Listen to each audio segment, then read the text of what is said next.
My name is Michael Fletcher. I'm from Columbus, Ohio.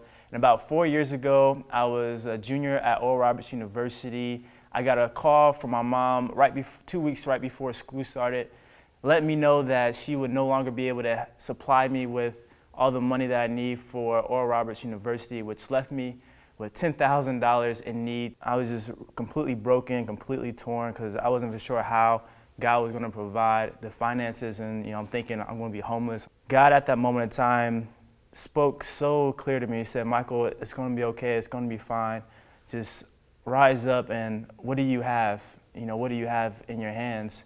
And so I looked at my bank account. I had $1,000, and he said to give that all the way to the church. And I was like, okay.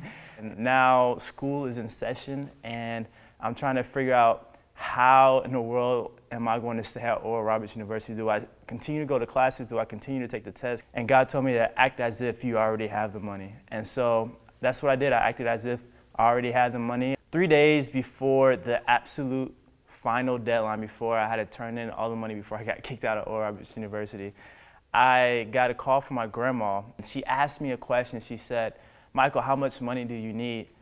And I told her $10,000, and she didn't say nothing for a couple seconds, and it was just a little awkward pause. And she was like, "Okay." She's like, "It's done. I'll provide the money that you need.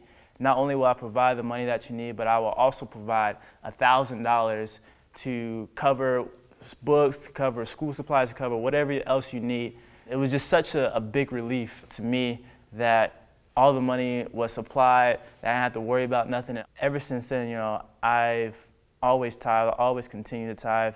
I learned faithfulness. Faith is the substance of things hoped for, the evidence of things not seen.